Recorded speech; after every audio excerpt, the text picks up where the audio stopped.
The room was completely silent. 23 German soldiers sat on wooden benches, backs straight, despite the exhaustion that lived in their bones, despite the hunger that had hollowed them out from the inside. They sat the way soldiers sit when sitting is an order, when sitting is all that's left.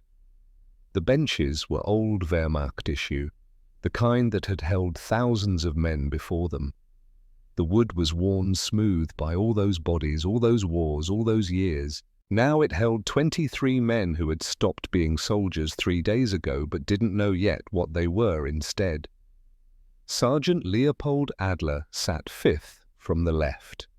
35 years old, 2 years on the Eastern Front, 6 months in retreat across a country that no longer recognized itself. 3 days as a prisoner of war. His uniform was filthy, his face was gaunt, his eyes held that particular emptiness that comes when a man has seen too much and felt too little for too long. He stared at the door. They had been told food was coming. The guard who'd brought them here had said it in broken German, the kind you learn from prisoners, from necessity, from war. Food is coming, he'd said. Sit. Wait. Leopold didn't believe him. From experience, food for prisoners meant thin soup, the kind you could see through if you held it up to the light, hard bread that could break teeth. If you were lucky, if the guards were feeling generous or simply bored, maybe a single potato. Small, mostly rotten, but still a potato. They had learned not to expect anything more. Expectations were dangerous things. They created space for disappointment, and disappointment could break a man faster than bullets. The light in the room was grey. It came through windows set high in the walls, the kind designed to let in air but not hope. April light, weak, uncertain, the kind of light that couldn't decide if it was still winter or finally spring. Leopold shifted slightly on the bench. His stomach growled. A sound so loud in the silence that the man next to him glanced over. Leopold didn't look back. He kept his eyes on the door. 3 days since surrender. The memory was still fresh. A ruined farmhouse somewhere in what used to be Germany. His unit had been pulling back for months, always moving west, always running. Running from the Soviets. Running from reality. Running out of everything that mattered, ammunition, food, hope. When the Canadian patrol had surrounded their position, Leopold had simply raised his hands. His men had done the same. None of them had the will to fight anymore. The will had leaked out somewhere between Stalingrad and here. Between believing and knowing better, he had thought he would be shot. It happened sometimes in the chaos of those final weeks, not often, but often enough that the possibility lived in every soldier's mind like a dark prayer. Please let it be quick. Please let it mean something. Please let it just be over. Instead, a Canadian corporal had searched them for weapons, professional, thorough, no anger in his movements, no hatred in his eyes, just the mechanical efficiency of a man doing a job he'd done too many times before. Then the corporal had pointed to a truck and told them in that broken German to get in. No shouting, no threats, no violence, just calm, professional work. The truck had brought them here, to this former German barracks that the Canadians were now using as a holding center. They'd been searched again. More carefully this time, their names written down, photographs taken, numbers assigned, everything done by the rules. The same rules Leopold himself had learned when he was still a soldier who took prisoners instead of becoming one. Then they'd been brought to this room, told to sit, told food was coming. That had been 30 minutes ago. 30? Leopold didn't believe it because 30 minutes was too soon. Prisoners weren't fed quickly. You waited, sometimes for hours, sometimes for days. You learned very quickly that as a prisoner, you mattered very little. Feeding you was never urgent, never important. You were fed when it was convenient, when supplies allowed, when someone remembered you existed. So when the guard had said food was coming, Leopold had nodded, had prepared himself to sit there for hours, maybe longer, had settled into the familiar rhythm of waiting that every soldier knows. The slow erosion of minutes into hours, into days, into nothing. That was why the sound of footsteps in the hallway made every man in the room tense. The door handle turned. Leopold's heart did something strange in his chest, something it hadn't done in years. It hoped. He hated it immediately. Hope was more dangerous than disappointment. Hope could kill you from the inside out, make you believe in things that weren't real, make you forget what the world actually was. The door opened. 3 Canadian soldiers walked in. They were carrying trays, not small trays, not the kind you balance in one hand while you unlock doors with the other. Big metal trays, the industrial kind used to feed groups of men, the kind that meant someone had spent time preparing something that mattered. And on those trays was food. The smell hit Leopold first. Meat. Real meat. Cooked meat. Not the ersatz rations they'd been choking down for months. Not the mystery substance that claimed to be protein but tasted like despair mixed with sawdust. Actual meat. Roasted. Seasoned. The smell of it rolled across the room like a wave, like a memory of a life that used to exist, like something from before. Leopold's mouth watered involuntarily. His stomach clenched, a physical reaction he couldn't control. His body recognizing something his mind refused to believe. The Canadians placed the trays on a long table at the front of the room. Nobody moved. 23 pairs of eyes fixed on those trays, on the food arranged there with what looked almost like care. Looked almost like someone had tried. Leopold could see it all from where he sat. Large pieces of roasted meat, browned and glistening, mashed potatoes with butter melting on top, pooling in little golden lakes. Cooked vegetables, carrots and peas still steaming. Several loaves of bread already sliced, the kind that was soft instead of the hard bricks they'd been forcing down their throats for months. This couldn't be real. This had to be a trick, a test, some kind of psychological game the Canadians were playing. Take photographs of the prisoners with food to show the world how well they treated captured Germans, then take the food away, laugh about the looks on their faces. One of the Canadian soldiers stepped forward. He was older than the other 2, maybe 42, 43. A corporal, Leopold could tell from the stripes, even though the uniform was foreign. He had a tired face, the kind of tired that doesn't come from lack of sleep, but from seeing too much for too long. Red-tinged hair suggested Scottish heritage, pale skin weathered by years outdoors.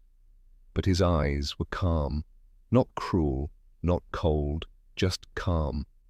Later, Leopold would learn his name was Callum Fraser, but in this moment, he was simply the corporal, the man with tired eyes who was about to change everything. Fraser spoke in English. Leopold didn't understand the words, but he understood the tone, matter of fact, almost gentle, like speaking to children who were afraid of something that couldn't hurt them. Another soldier stepped forward, younger. He translated into simple German.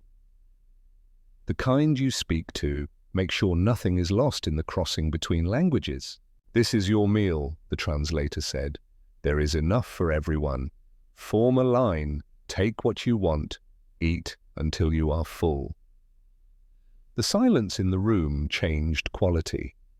Before it had been the silence of waiting, of men who had learned to wait.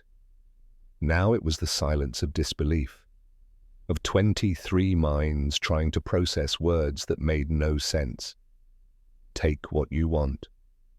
Eat until you are full. Those words belonged to another life, a life before the war, before the rationing and the hunger and the slow starvation that had become so normal they'd almost forgotten what full felt like. You didn't take what you wanted, you took what you were given. You didn't eat until you were full, you ate what kept you alive and tried not to think about being hungry. That was how it worked. That was how it had always worked. Leopold looked around at the others. He saw the same confusion on every face, the same war between hunger and disbelief, the same desperate, dangerous hope trying to take root. Fraser seemed to understand why no one was moving. He spoke again. The translator repeated it. "This is not a trick. This is normal. This is the same food we give our own soldiers. You are prisoners, yes, but you are still human. Now eat." Still, nobody moved. The same food they gave their own soldiers, not similar, not comparable, the same, identical. The Canadians ate like this, every day.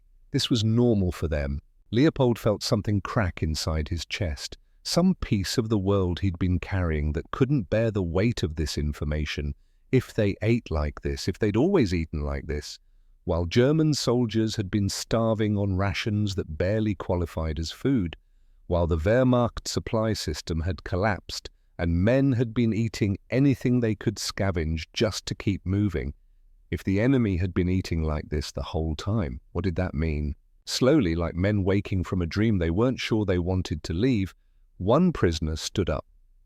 Then another. They formed a line because that's what soldiers do, even defeated soldiers, even starving soldiers. They understand lines.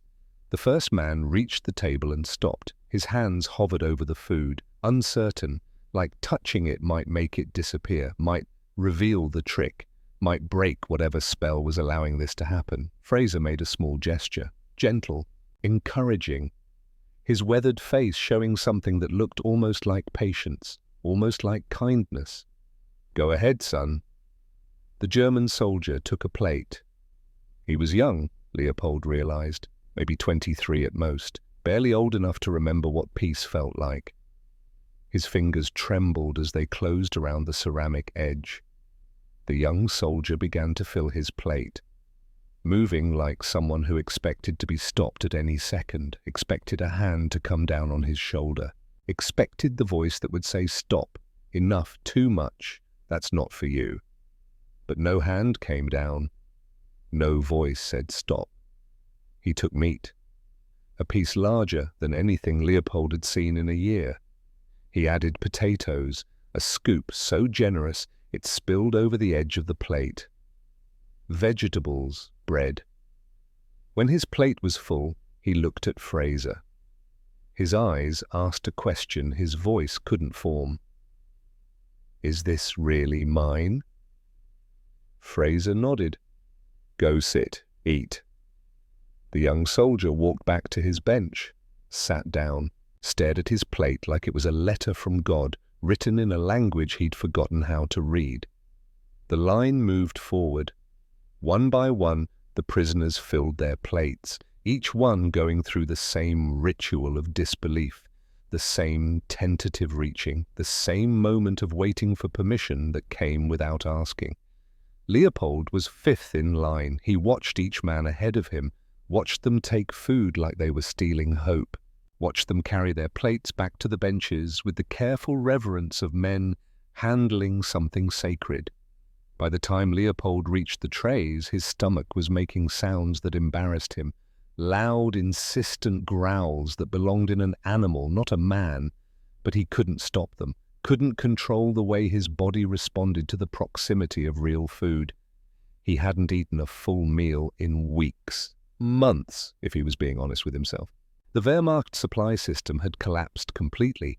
Rations had dwindled to almost nothing. He'd been surviving on whatever could be scavenged, often going days with just hard bread and water. Sometimes not even that. He took a plate. His grip was unsteady despite his best efforts. 35 years old, a sergeant, 2 years on the Eastern Front, and he couldn't control the slight quiver in his fingers. He tried to steady himself, tried to maintain some dignity. But hunger is a powerful thing.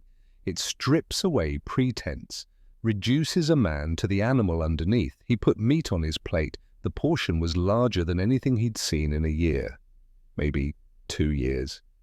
He could smell it, the richness of it, the reality of it. He added mashed potatoes with their golden pools of butter. real vegetables that still held their color, bread that compressed when he touched it, the way bread was supposed to behave. He had to stop himself from taking too much. Some part of his brain was still operating on scarcity logic, still trying to leave enough for others, even though there was clearly plenty, even though the trays were still full. His plate grew heavy in his grasp, heavy with food, heavy with the weight of what this meant. He walked back to his bench, sat down, looked at his plate, looked around the room at the other men, all sitting now, all staring at their food with the same expression, incomprehension. Then someone started eating. Leopold didn't see who. Didn't matter. The sound of it broke whatever spell had been holding them frozen, the click of metal on ceramic, the sound of a man taking his first bite. And then everyone was eating. The room filled with sounds Leopold had almost forgotten existed. The quiet sounds of chewing, the scrape of forks, the occasional involuntary noise that comes when starving men encounter real food. Leopold cut a piece of meat, put it in his mouth. The taste exploded across his tongue. It was seasoned, actually seasoned, salt and herbs and something else he couldn't identify but recognized as care. Someone had cooked this, had tried, had made it taste good. It was tender. It gave way under his teeth without resistance. The texture of meat that had been cooked properly, with time, with attention. He chewed slowly, trying to make it last, trying to process the fact that this was happening, that this was real. He swallowed, took another bite, and another. The potatoes were creamy and rich, the vegetables were cooked perfectly, still with some texture, not the grey mush that came from cooking them too long, or from cans that had sat too long in storage. The bread was soft and fresh. When he bit into it, it compressed and sprang back. The way bread had behaved before the war. Halfway through the meal, Leopold started crying. He couldn't help it, couldn't stop it. The tears just came, rolling down his face as he continued to eat, as he kept putting food in his mouth even as his vision blurred. He wasn't alone. Around the room, other men were crying too, not sobbing, not breaking down. Just silent tears streaming down dirty faces as they ate the first real meal they'd had in longer than they could remember. Tears of relief, tears of confusion, tears of gratitude they didn't know how to express and weren't sure they should feel toward their captors. Tears that came from somewhere deeper than thought, somewhere the body kept score of every hunger, every deprivation, every lie they'd been told about how the world worked. The Canadian soldiers watched all of this in silence. They didn't comment, didn't mock, didn't treat the crying men like they were weak or broken or pathetic. They just stood there, maintaining a respectful distance, making sure there was enough food, ready to bring more if needed. When the first man finished his plate and looked uncertainly at the trays where food still remained, Fraser spoke again. "If you're still hungry, you can have more. There's plenty." The man went back, got more. Others followed. One young soldier, who looked barely old enough to shave, ate 3 full portions, his body desperately trying to compensate for months of starvation, trying to store calories against the next famine, against the moment when this ended and hunger returned. The Canadians didn't stop him. They just brought out more food, ensured the supply didn't run out. After everyone had eaten, after the plates were cleared and the room had settled into the quiet that comes after hunger is satisfied, Fraser spoke one more time. The translator rendered his words into careful German. "Tomorrow you'll be moved to a permanent prisoner camp. The food there will be the same as what you ate today, 3 meals a day. Full portions. This is how we do things. This is what you can expect for the duration of your imprisonment." Leopold sat on his bench and tried to breathe. 3 meals a day, full portions every day for the duration. This wasn't temporary, this wasn't a photograph, this wasn't a trick. This was policy. This was how they did things. Fraser and the other Canadians left. taking the empty trays with them, leaving the prisoners alone in the room with their full stomachs and their breaking worldviews. Leopold didn't sleep that night. None of them did. They talked instead.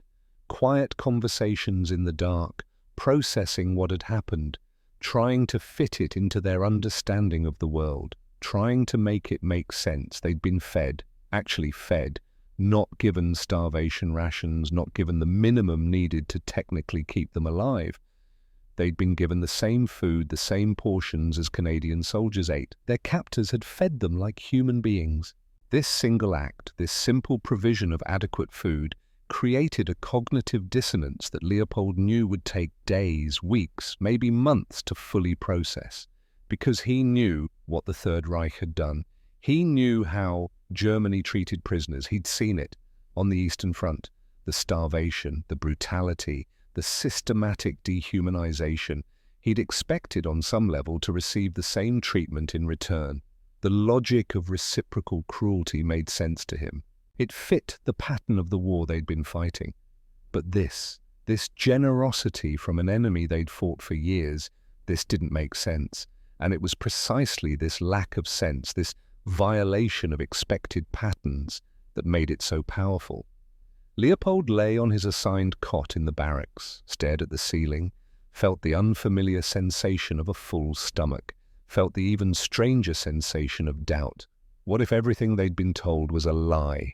What if the enemy wasn't who they'd been taught to believe? What if strength looked different than they'd imagined? What if kindness wasn't weakness? What if they'd been fighting for the wrong things all along? The questions came in the dark.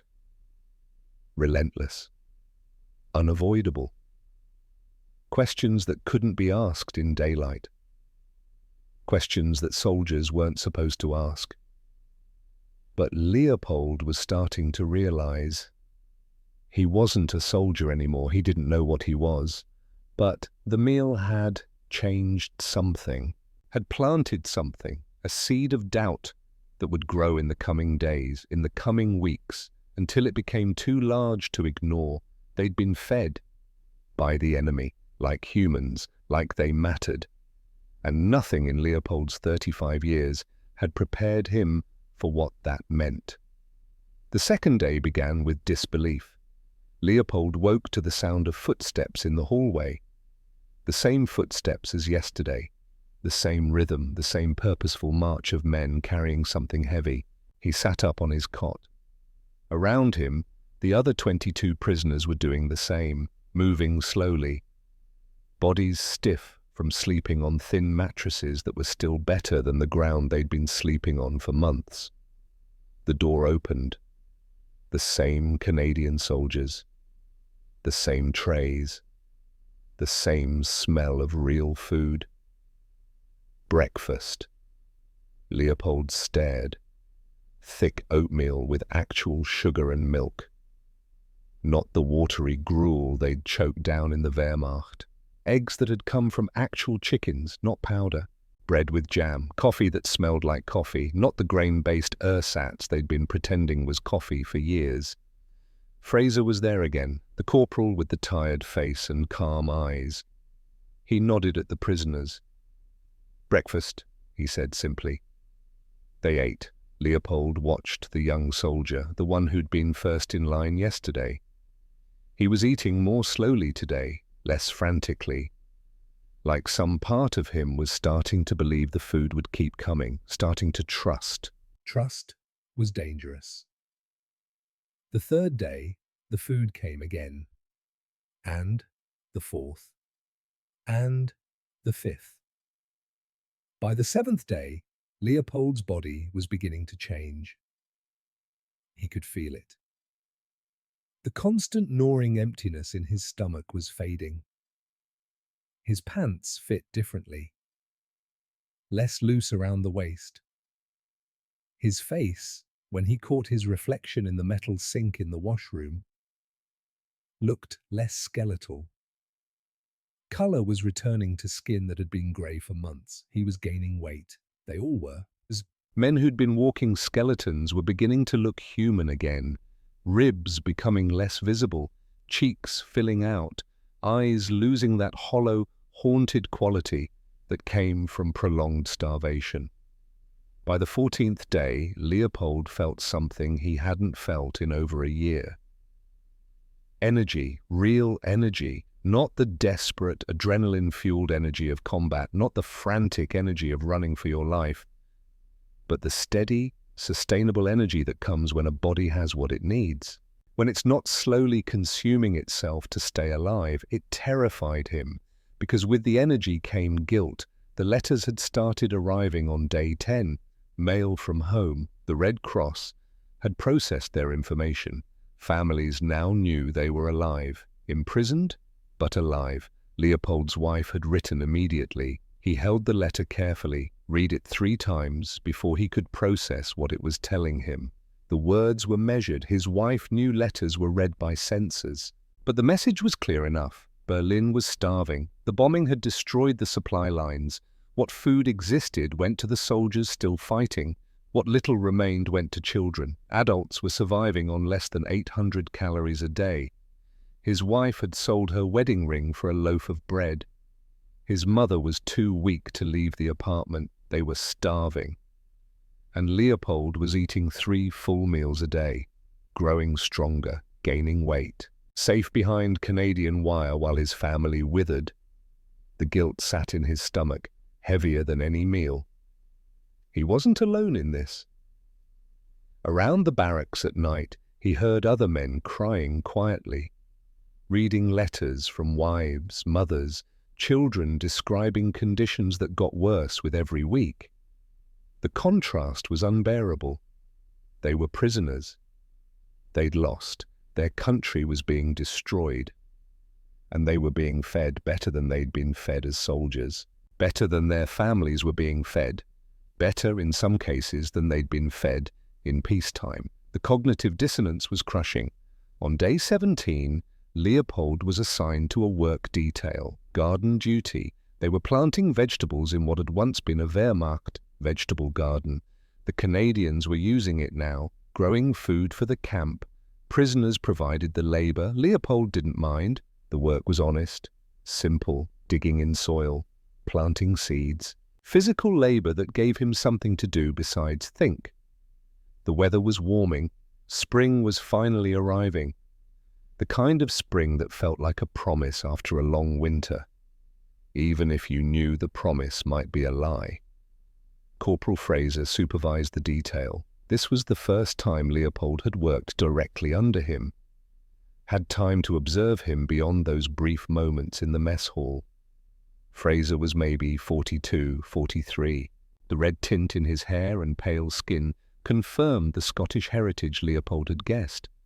He carried himself like a soldier who'd been a soldier for a long time, long enough that military bearing was just how he stood, how he moved, how he existed, but his eyes were kind. Leopold hadn't expected that. Hadn't expected to see kindness in the eyes of a man who'd spent years fighting Germans, who'd probably lost friends to German bullets, maybe brothers, maybe more. Fraser watched the prisoners work, didn't rush them, didn't shout, just stood there with the patience of a man who understood that some things couldn't be hurried. Around midday, the sun grew hot. Leopold was sweating through his shirt. His hands were covered in dirt, blisters forming on palms that had grown soft during the retreat, during the weeks of not doing anything but running and hiding and trying to stay alive. Fraser called a break. Water, he said in English, then repeated in halting German. Trinken. One of the other guards brought out a container, cups, fresh water. Leopold drank. The water was cold, clean. It tasted like nothing and everything, like the absence of thirst. Fraser was watching him. Their eyes met across the garden, a moment of connection between men who should have been enemies, who maybe still were, who definitely weren't friends, but something passed between them anyway, some recognition. Soldier to soldier, man to man. Fraser looked away first. On day 23, something happened that would stay with Leopold for the rest of his life. It was dinner, the evening meal. The prisoners had been moved to their permanent camp 3 days earlier, a larger facility, more organized. But the food had remained exactly the same. 3 meals, full portions, every single day. Leopold was beginning to believe it might continue. A young prisoner named Dieter sat next to Leopold in the mess hall, 19 years old, Hitler Youth, full of ideology and certainty and all the things young men are full of before the world teaches them better. Dieter ate his first plate quickly, hungrily. Then he looked at the serving line where food still remained. He hesitated. Leopold watched him struggle with it. The scarcity logic. The fear of taking too much. The certainty that resources were limited and taking more meant someone else got less. Dieter stood up, walked back to the line. He filled his plate again. A second full portion. Sat back down. Ate it all. Then he went back a third time. Leopold's breath caught. Surely this would be where it stopped. Surely this was where the Canadians would say, no, enough. Too much. You're being greedy. You're taking more than your share. But the Canadian soldier serving food just smiled. Hungry, are you? He said in English. Dieter didn't understand the words, but he understood the tone, the gentle teasing, the permission implicit in the smile. He filled his plate a third time. The Canadian soldier brought out more food, ensuring the supply didn't run out. Dieter ate all 3 portions, his 19-year-old body desperately trying to recover, trying to store calories against future famine, against the next hunger that his nervous system was certain would come. The Canadians never said stop. They just kept bringing food. Leopold felt something break inside him, some last defense against the truth, some final wall between what he'd been taught and what he was experiencing. They weren't just feeding prisoners adequately, they were encouraging them to eat, to be full, to take care of their bodies, like they mattered, like their hunger mattered, like they were human beings whose needs were worth meeting. That night, Leopold couldn't sleep again. But this time it wasn't from hunger or fear or the strangeness of captivity. It was from questions, questions that wouldn't stop coming, questions that threatened everything he thought he knew. If the enemy could do this, if they could feed prisoners not just adequately, but generously, if they could maintain their humanity even toward men who'd been trying to kill them. What did that say about the side he'd fought for? What did that say about strength? What did that say about civilization? 6 months passed. The pattern held. 3 meals a day, full portions, work details that followed Geneva Convention guidelines, medical care when needed, mail from home when it could get through, recreation time, books, some semblance of normal human existence within the confines of imprisonment. Leopold's body had fully recovered. He looked like he had before the war, maybe better. The hollows were gone from his cheeks, the skeletal quality erased. He was strong again, healthy.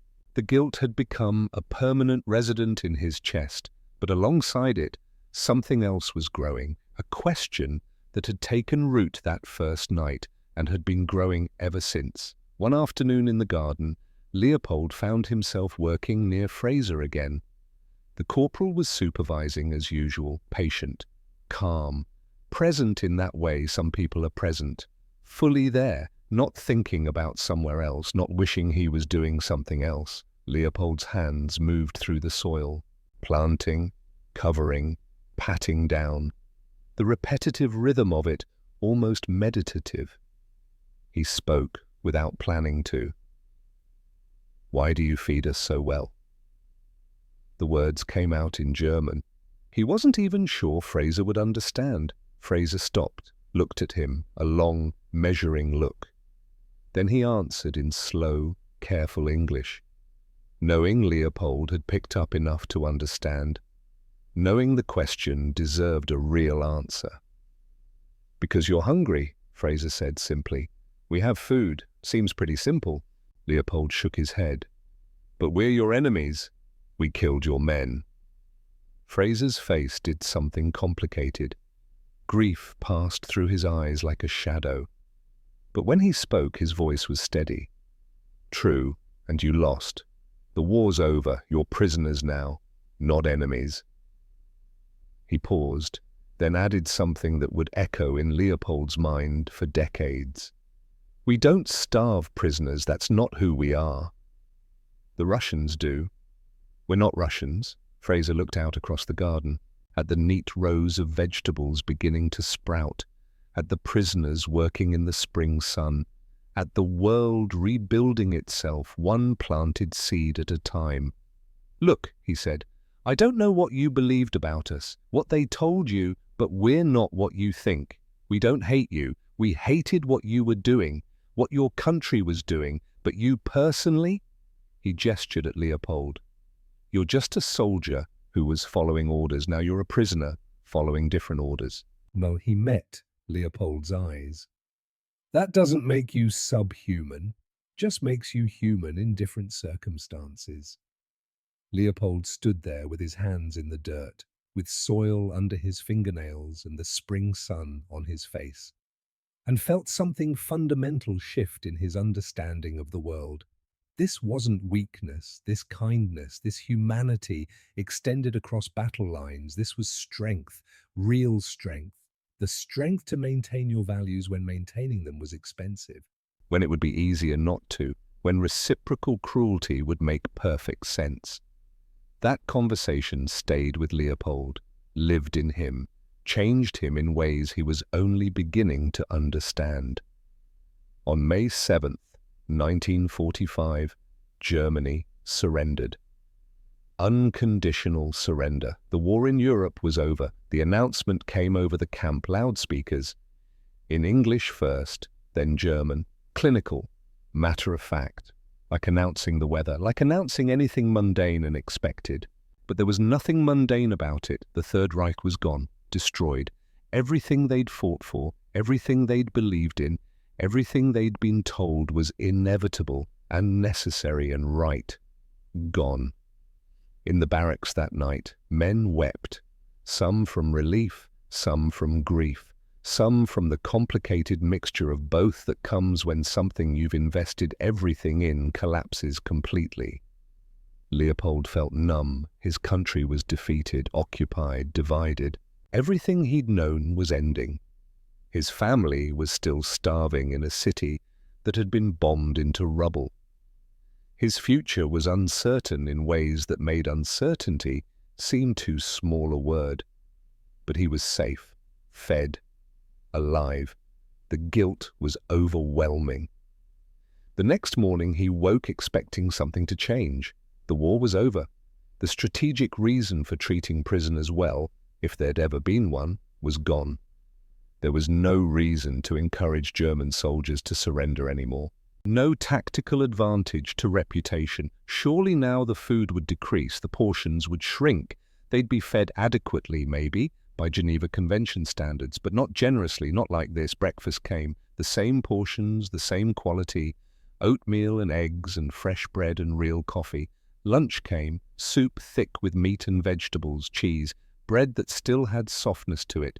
Dinner came, a full hot meal, roasted protein with sides of potatoes and greens.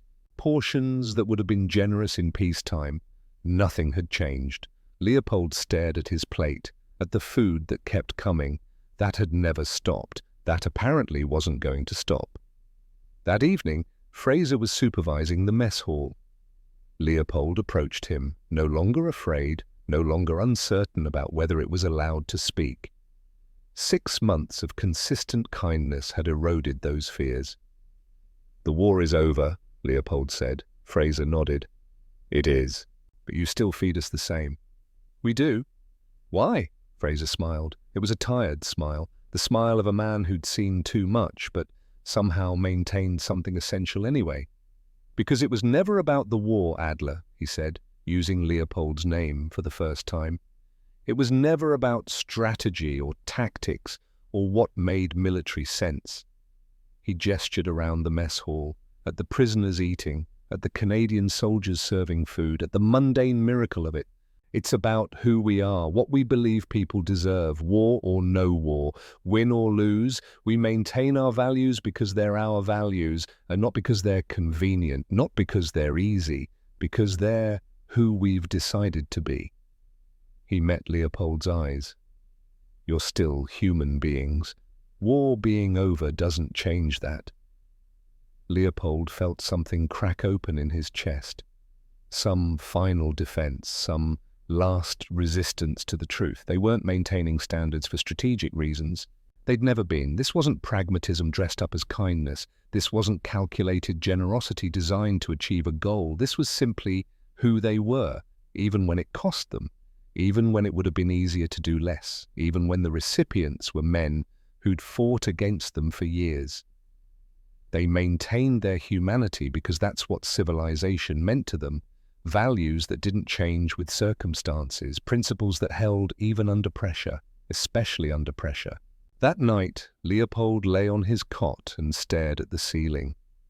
He thought about the Eastern Front, about what he'd seen there, what his country had done, the deliberate starvation of prisoners, the systematic brutality, the ideology that said some people weren't fully human and therefore didn't deserve to be treated as such. He thought about the Canadians, about food that kept coming, about kindness that didn't waver, about values that held. He thought about strength, real strength, the strength to be better than your enemies, to refuse to become what you're fighting against. And he understood, finally, why Germany had lost. Not because of strategy or resources or military might, but because of this fundamental difference in understanding what it meant to be strong, what it meant to be civilized, what it meant to maintain your humanity when everything pushed you to abandon it.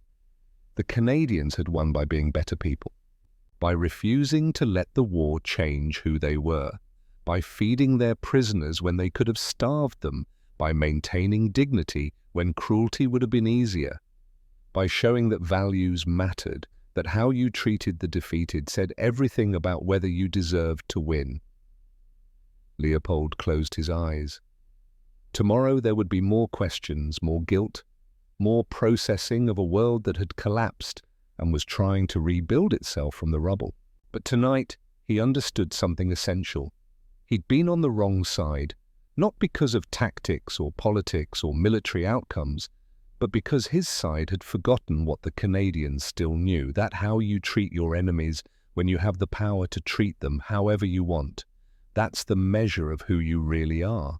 And that meal, that first meal, 6 months ago, had been teaching him that lesson every single day since, 3 times a day, every single day, until he finally learned it.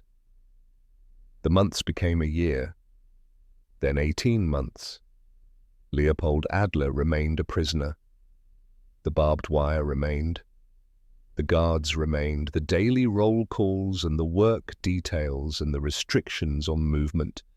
All of it remained, but so did the food. 3 meals a day, full portions every single day. By the spring of 1947, Leopold had been in Canadian custody for 2 years.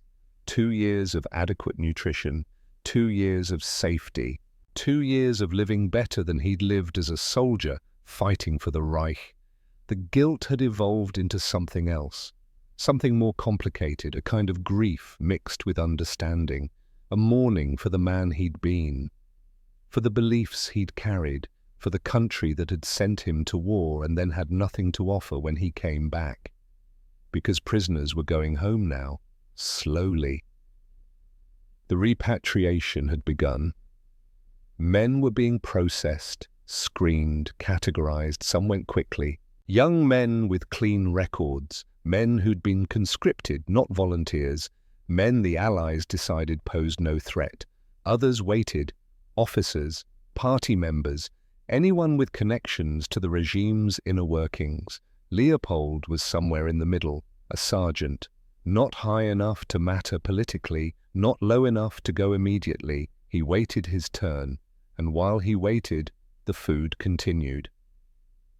On a cool evening in April, Leopold was working late in the garden. The vegetables needed planting before the season got away from them. He'd volunteered to stay. The work gave him purpose, something to do besides think. Fraser was there too, supervising, as always. Though supervising was perhaps the wrong word. After 2 years, it felt more like companionship, like two men working the same soil toward the same goal. The sun was setting, painting the sky in shades of orange and pink that seemed too beautiful for a world that had just torn itself apart. Leopold finished his row, stood, stretched his back, felt the good ache of physical labor, the kind of tired that comes from doing something productive instead of destructive. Fraser was sitting on a wooden crate, smoking a cigarette, watching the sunset with the expression of a man who'd learned to appreciate small beauties because the large ones had all been destroyed. "Adler," he said. Leopold turned. "I heard you're scheduled to go home next week." Leopold nodded. "Yes, the 7th. Fraser took a drag from his cigarette, exhaled slowly. The smoke drifted away on the evening breeze. 2 years, he said. Long time. Yes. They stood in comfortable silence. Two men who'd spent enough time in each other's presence that silence wasn't awkward, was just space for thought. Fraser stubbed out his cigarette, looked at Leopold directly. "Can I ask you something?" "Of course." "Did it change you, being here, the way we treated you?" Leopold considered the question. It deserved honesty. "Yes," he said finally. "More than you know, more than I knew for a long time." "How?" Leopold looked out at the garden, at the neat rows they'd planted together over 2 springs, at the vegetables growing in soil that had once grown food for Wehrmacht soldiers, at the way life persisted in rebuilding itself no matter what humans did to each other. "You showed me what I believed about strength was wrong," he said. "I thought strength was hardness, cruelty, the willingness to do whatever it takes without mercy or hesitation." He paused, finding the words. "But you showed me that real strength is maintaining your values when it would be easier not to. That being kind to your enemies doesn't make you weak. It makes you stronger than they could ever be." Fraser was quiet for a long moment. "You changed my mind by feeding me," Leopold continued, "by treating me like I was still human when I expected to be treated like I was less than human, by being better than everything I'd been taught you were." He met Fraser's eyes. "You won the war because of this. Not just because of tanks and planes and soldiers, but because of this, because you maintained your humanity, because you refused to become what you were fighting." Fraser's weathered face showed something that might have been satisfaction, might have been sadness, might have been both.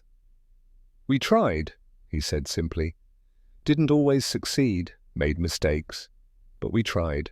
"You succeeded with me," Fraser stood, extended his hand. Leopold took it. They shook. Former enemies, not quite friends, something else, something the old language of war didn't have words for. "Good luck out there, Adler," Fraser said. "Germany's in rough shape. It's going to be hard." "I know. But you're stronger than you were when you came here. You'll manage." Leopold nodded, though he wasn't sure he believed it. The 7th of May, 1947, exactly 2 years after Germany's surrender, Leopold Adler walked out of the Canadian prisoner camp a free man. Free was a complicated word. He had papers, documentation, a ticket for a train that would take him through France, through Belgium, back into what remained of Germany, back to Berlin, back to a wife he hadn't seen in 2 years and a city he knew only from letters that described ruins and hunger and chaos. He carried one small bag, everything he owned in the world. Some clothes the Canadians had given him, a few personal items, letters from his wife, and something else he couldn't quite name, a change that had happened inside him, a transformation that had no physical weight but felt heavier than anything in the bag. The train journey took 3 days. Leopold watched Europe pass by the windows, saw the destruction firsthand instead of hearing about it in reports. Cities reduced to rubble, bridges destroyed, countryside scarred. The evidence of total war written across the landscape in a language everyone could read. He crossed into Germany. The devastation intensified. This was the heart of it, the place where the war had ended, where the final battles had been fought, where the bill for 12 years of madness had come due all at once. Berlin appeared through the train window like a nightmare made solid. Leopold had known it would be bad. The letters had prepared him. But knowing and seeing were different things. Whole city blocks were gone, just gone, reduced to rubble and dust and the ghosts of what had been. Buildings stood as hollow shells, windows empty, walls missing, roofs collapsed. People moved through the ruins like shadows, thin, grey, haunted. The train station was damaged but functioning. Barely, Leopold got off, stood on the platform, breathed air that smelled like dust and despair, and the slow decay of everything familiar. A woman was standing near the exit, thin, so thin, wearing a coat that had been mended multiple times, grey streaks in hair that had been blonde, lines in a face that had been young. His wife, she saw him. Their eyes met across the platform. She didn't run to him, didn't cry out, just stood there, conserving energy, conserving everything because everything was scarce. Leopold walked to her. They embraced. She felt like bones wrapped in skin, wrapped in clothing, like she might break if he held too tight. "You're alive," she whispered. "So are you." They walked home, through streets Leopold didn't recognize, past buildings that weren't there anymore, past people who looked like they were already dead, but their bodies hadn't figured it out yet. His apartment building was still standing, damaged, but standing. They climbed the stairs. No electricity, no lights, just the dim illumination from windows that had been covered with cardboard instead of glass. Inside, the apartment was cold, nearly empty. Everything that could be sold or traded for food had been sold or traded. Furniture gone, decorations gone, books gone, everything except the absolute essentials. His mother was there, 73 years old, sitting in a chair that was one of the few pieces left. She looked like a skeleton pretending to be alive. Her hands shook, her eyes were sunken. When she stood to embrace him, she moved like every movement hurt. They sat, what remained of a family, what had survived. His wife brought him dinner. The word was almost obscene. Dinner implied food. What she brought was a mockery of the concept. A thin soup that was mostly water. A small piece of bread so hard it could have been used as a weapon. That was it. That was dinner for 3 people. Leopold stared at the bowl in front of him. He'd just come from a place where breakfast alone had been more food than this, where 3 meals a day had been substantial, where going back for seconds had been encouraged, where he'd gained weight, where his body had healed. He'd been a prisoner, defeated, captured, controlled, and he'd eaten better than free people in his own capital city. The irony was so bitter he could taste it.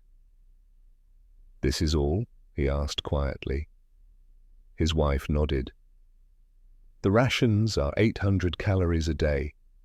If we're lucky, sometimes less. Sometimes the distribution centers have nothing." 800 calories. The Canadian camp had been feeding him close to 3,000. "How long?" he asked.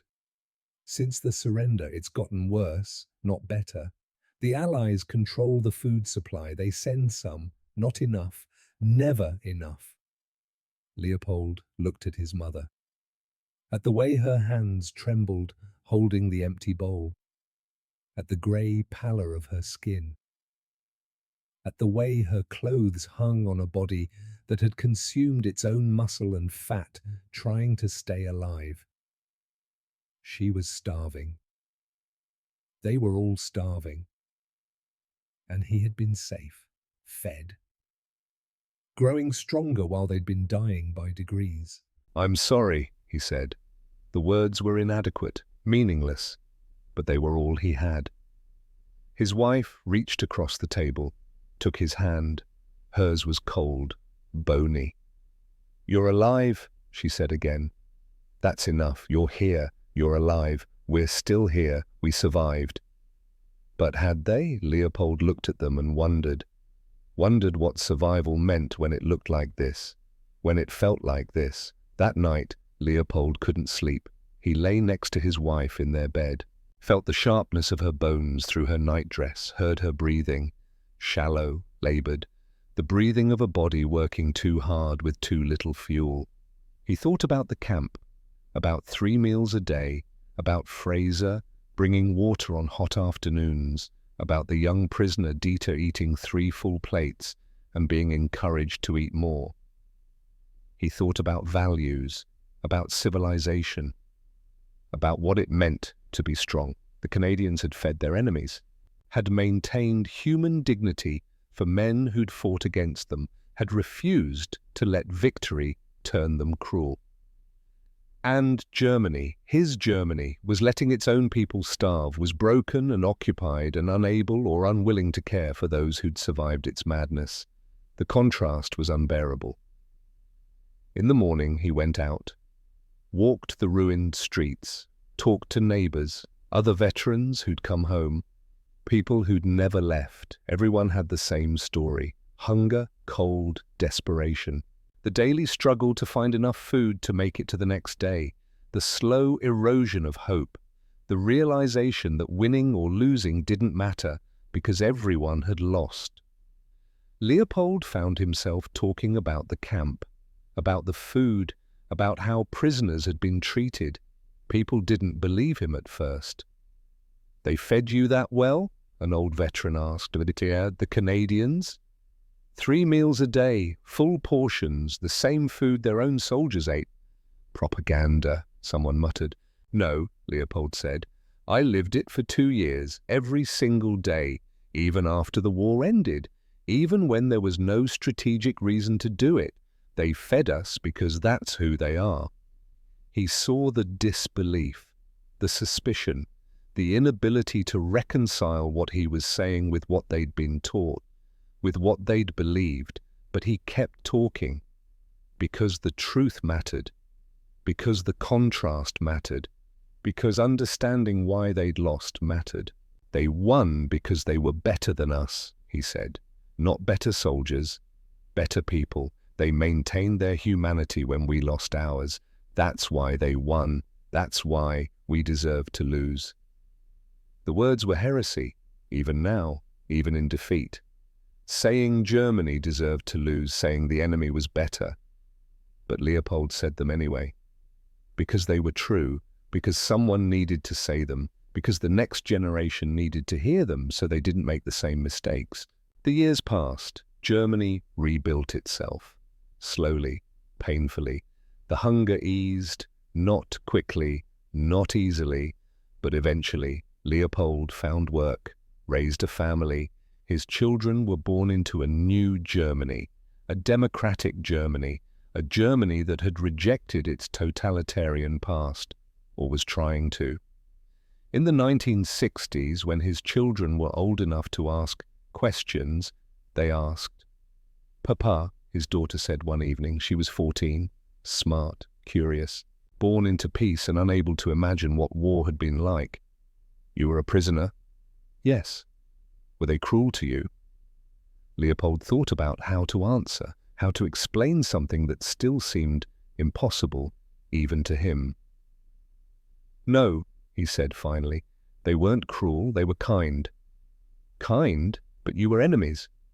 "We were, but they understood something we didn't. They understood that enemies are still human beings, that how you treat people says more about you than it does about them."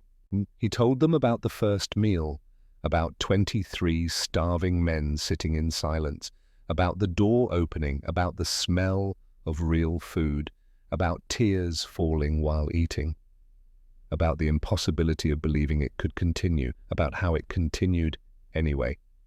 "They fed us," he said, "like we mattered, like our hunger mattered, like we deserved dignity, even though we'd fought against them for years. His son, 12, frowned. But why? Because they believed all humans have value. Not because we earned it, not because we deserved it, but because we were human, and that was enough. His daughter was quiet for a long moment. "Did it change you?" she asked. "Yes," Leopold said. "Completely. I went into that camp believing strength was cruelty. I came out understanding that real strength is kindness. Real power is choosing to be better than your enemies. Choosing to maintain your values when it would be easier not to."